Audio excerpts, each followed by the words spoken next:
WyrmSworn subclass mod is amazing. It's like a draconic, worm-esque melee attacker. It's incredible, so let's go over it. We're going to level by level, combat tutorial, and all the items you could ever need. So of course we start with the WyrmSworn. Now this will give you a few spell slots as well as blood cost. You can use Dragon Blood to cast spells, but it will take 1 to 4 force damage.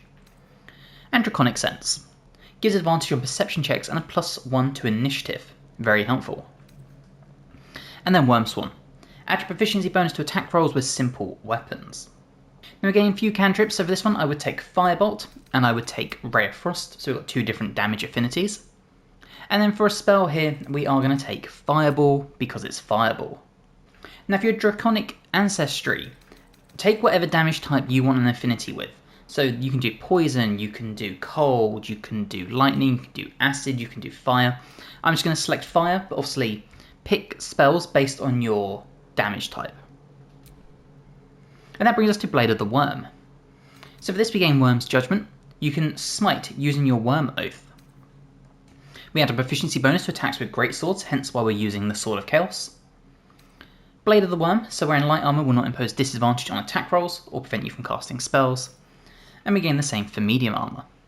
For your ability points, if you're starting the base game, I would stick with this, have 14 strength, 14 dex, 18 constitution, 10, 10, 10. And I would use strength potions. If you're respecking and using the item guide at the end of level 3, or level 3 at the end of Act 3, then I would have this. 9 strength, 16 dexterity, 18 constitution, 10 intelligence, 10 wisdom, 12 charisma. We get a +3 bonus to constitution and a +1, hence why this looks a little odd. For your proficiencies, take whatever fits your RP. And that brings us very nicely to level 2 where we gain 2 passives. Now there's lots of these to go over, it's probably worth reading these yourself when you get to them. For me though, the 2 I would start with are Boil in Blood. You can choose to take 1 to 4 force damage, and then when you receive a melee weapon attack, you can make the enemy receive 1d8 oath damage. The other one I would take would be Companion's Focused Fire. Once per battle, when you kill an enemy, you can summon 2 ranged Dragonborn warriors to help you in combat. This is incredible. WyrmSworn level 3 gives us our specialisation. We gain Draconic Tail, so we're immune to being prone, and Draconic Knowledge, where we gain expertise on 2 skills now. We also have Wyrm's Precision, so we gain advantage on the next melee weapon attack if we burn a Dragon Blood. We gain 1 more spell, so for this one we will take the Glyph of Warding because it's incredible. And we get to pick proficiencies, so for this I would take the Great Axe and the Longsword. Basically I'm just going to be working my way down this list because I already know what I'm going to be taking. But if you're playing from the start of the game, just take what you need to for the weapons you find.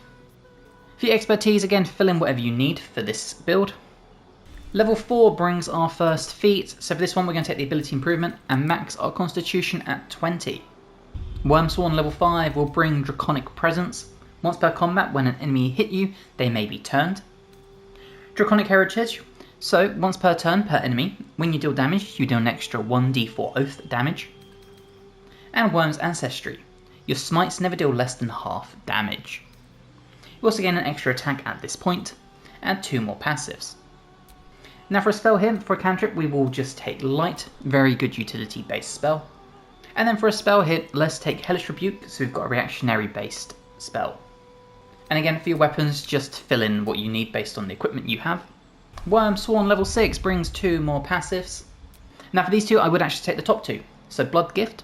The first time you cast a spell in combat, you gain a Dragon Blood, and Wyrm's Rebirth, restore half your Dragon Blood on a short rest. WyrmSworn level 7 brings Superior Dark Vision, so we can now see in the dark up to 24 meters. Draconic Eyes, so it gains Superior Dark Vision and see invisibility. At the start of a turn, enemies be frightened. Once an enemy is frightened, they cannot be frightened again. Draconic Mind, so we have advantage on Wisdom saving throws. And Wyrm's Frenzy, so we can burn 3 Dragon Blood to get a free melee weapon attack this turn. We gain 1 more spell now. For this one, I'm going to be taking Flame Strike. Again, if you're taking cold spells, just make sure you take things, like Wall of Ice, the Freezing Sphere, Ice Knife, Ice Storm, etc. Again, weapons, just pick whatever you need. WyrmSworn level 8 brings our second feat. So for this one, we're going to take Great Weapon Master. When you land a critical hit or kill a target with a melee weapon attack, you can make another melee weapon attack as a bonus action that turn. We can also take a -5 attack roll penalty for a solid 10 extra damage. WyrmSworn level 9 brings Draconic Scales, so we gain immunity to our Oath element, so in our case fire. Draconic Wings, so we can now fly. And Wyrm's Bloodseeker. Burn your blood to guarantee a critical hit in your next melee weapon attack, as well as 2 passives. Before that though, one more spell, so for this one let's just take Shocking Grasp. And we gain one more spell here, so let's take Misty Step to help us get around the battlefield. WyrmSworn level 10 brings 2 passives. So for our first passive, we're going to take Companions, Battle Brothers. Once per battle, you become vulnerable to all damage, so you can summon 2 ranged and 2 melee Dragonborn warriors to help you in combat. This is amazing, and with our items we're using, you can actually regain hit points anyway, so the vulnerability isn't too important. And then we're going to take Wyrm's Bloodlust, recover 1 Dragon Blood when killing 2 enemies in the same turn, and with Great Weapon Master that makes this easier. WyrmSworn level 11 brings Draconic Invocation. Once per game, you can channel the breath of the Great Worm, use Sworn Oath. Draconic Spirit, once per combat when you fall down, restore 5d 20 hit points. Huge. And then a bunch of our Withen Smites, and Withen's Cataclysm. Your smites will always deal maximum damage, but you paid the blood price, losing half your dragon blood. So now maximum damage, but the trade-off is you will lose half your bloods. And then 2 more passives. Before that, 1 spell, and for this one I would personally take something like Burning Hands or whatever. And then we gain proficiencies with more weapons, so again, just pick whatever you need. And our final level, level 12, we gain a new feat. So before that we gain 1 more spell, and again, just take whatever you need, so let's just take Fire Shield.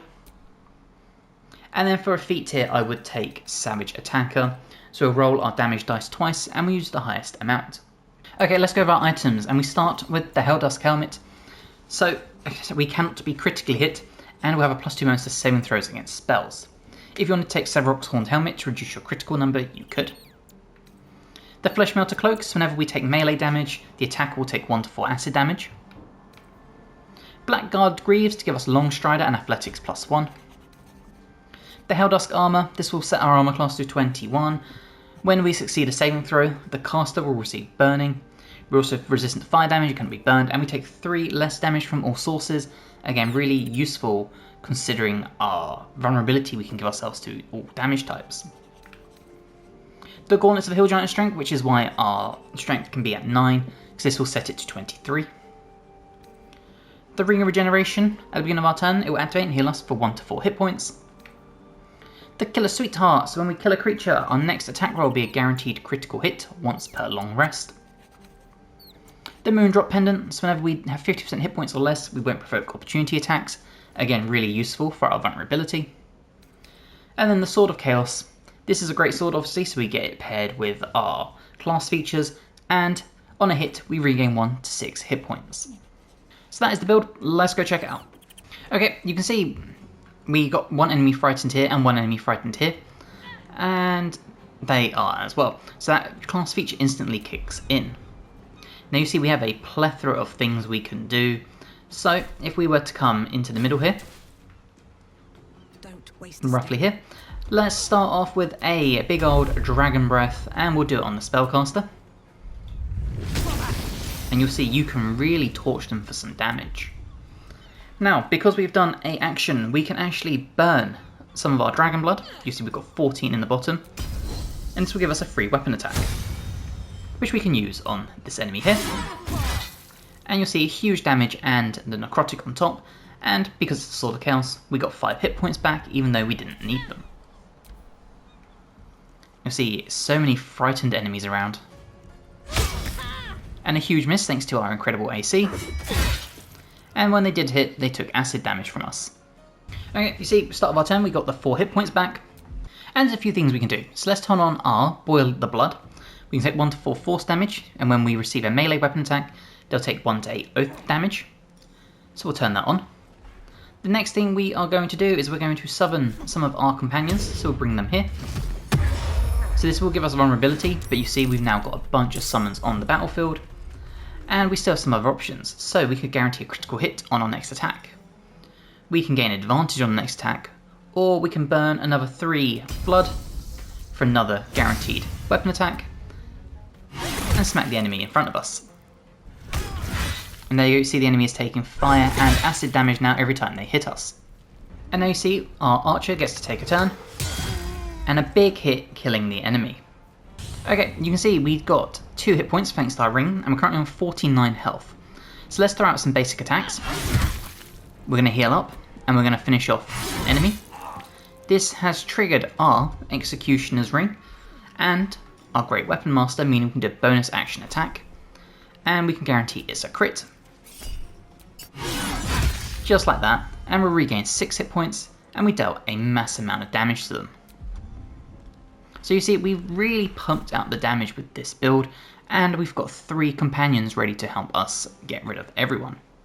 And that's time for the melee companion, who can do Draconic Fire as well. And you'll see a big hit, and then followed by a miss, sadly.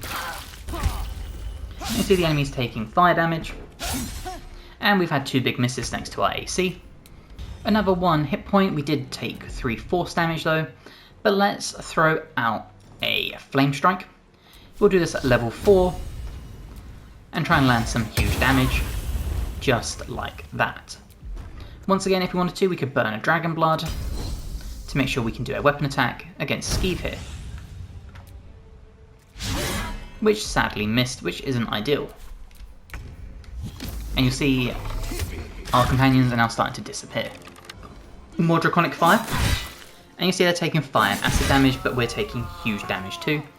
But they did just take 11 points of damage from attacking us. Now we can actually bring in some more companions, so let's bring in some rangers for 3 turns. Just like that. And let's get some healing back. We'll run in here and we'll attack Sledge. It's a big hit, we gain 2 hit points. And if we had the reach, we could run up here and do another 2. But maybe we've got enough to do, if I can get the camera to work, a rush attack. Which we do. Now sadly that was a miss as well, but we would have regained some hit points from that as well. And again a 1 for 1, so let's come in here. And we'll throw out some big attacks. Continue our healing, and we can throw out a nice little pommel strike to daze the enemy. And then there's our archer, ready to start landing some attacks hopefully. Our archer with a big attack, dealing 5 damage with a hamstring shot, and then trying to close the gap to make the line of sight a bit better. And then it's just time for us to very simply finish the fight with some huge heavy attacks. Now as you'll see, we have got 1 Dragon Blood left. If we short rest, thanks to the passives we took, we regain all the way up to 9. So this is a really awesome mod. The vulnerability damage, again, is a big trade-off. As you saw, you do take mass damage, but you do get around 3 companions. If not, you do get the Ranger for 1, which is a really good summon anyway, so choice is yours. But regardless, I really do hope you have enjoyed the Blade of the Wyrm subclass. If you have, please drop the video a like, helps me amazingly. If you haven't already, please subscribe to the channel. I've got more guides to Baldur's Gate, to Dragon Age, to Path of Exile, to Oblivion, Elden Ring, Expedition 33, all the amazing RPGs you could ever need. And hopefully, I'll see you in the next one. Bye guys.